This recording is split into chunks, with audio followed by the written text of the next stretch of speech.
రాష్ట్ర వ్యాప్తంగా ఒక చర్చ నడుస్తుంది.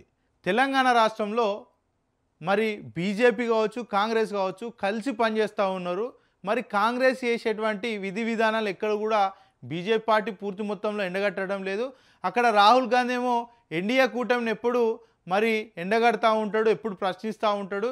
ఇక్కడ ఉన్నటువంటి రేవంత్ రెడ్డిని ఇక్కడ ఉన్నటువంటి బీజేపీ నాయకులు ఎందుకు ప్రశ్నించడం లేదు, చాలా సందర్భాల్లో ఆయనను ఎందుకు సమర్థిస్తూ ఉన్నారంటూ కూడా మరి చాలామంది మరి అనుమానం వ్యక్తం చేస్తూ ఉన్నారు. మరి రెండు పార్టీలు కలిసి పనిచేస్తూ ఉన్నాయంటూ కూడా అనుమానం వ్యక్తం చేస్తున్నారు. దాని గురించి ఒకసారి క్లారిటీగా చూసే ప్రయత్నం చేద్దాం.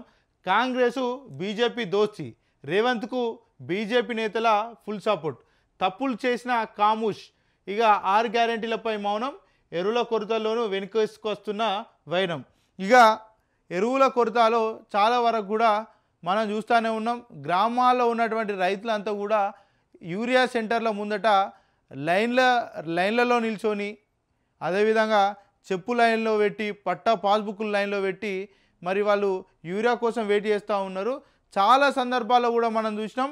మరి చాలా వరకు కూడా బీఆర్ఎస్ పార్టీ మాత్రమే మరి ప్రభుత్వాన్ని ఎండగడతా ఉంది, రైతుల పక్షాన మాట్లాడుతూ ఉంది. కానీ బీజేపీ పార్టీ మాత్రం ఏం చేస్తూ ఉందంటే కేవలం ఇది యూరియా వస్తుంది, యూరియా ఇచ్చినాం అని చెప్తున్నారు తప్ప ఎక్కడ కూడా పెద్ద ఎత్తున మరి రైతుల పక్షాన మాట్లాడింది ఏం లేదు. కేవలం రాజకీయ విమర్శలు మాత్రం చేస్తూ ఉన్నారు తప్ప రైతుల గురించి మాట్లాడింది వీళ్ళు ఎక్కడ కూడా లేదు. ఇప్పుడు కూడా మరి బీఆర్ఎస్ పార్టీ రెచ్చగొడుతుందని కాంగ్రెస్ నేతలు చెప్తే అదొక విధంగా ఉంటుంది, ఎందుకంటే వాళ్ళు అధికారంలో ఉన్నారు కాబట్టి. కానీ ఇక్కడ బీజేపీ పార్టీ ఏమని చెప్తుందంటే అధికారంలో లేనటువంటి బీఆర్ఎస్ పార్టీ మరి బురద తల్లుతుందని వీళ్ళు అంటున్నారు. ఇదెక్కడి సిచ్యువేషన్ అర్థం కాని పరిస్థితి. ఎందుకంటే వీళ్ళు మరి రాష్ట్రంలో ఉన్నటువంటి ప్రభుత్వం మాకు యూరియా పంపించట్లేదు, అందుకని మాకు యూరియా అందట్లేదని రాష్ట్ర ప్రభుత్వం చెప్తుంది. మరి యూరియా మేము పంపించడం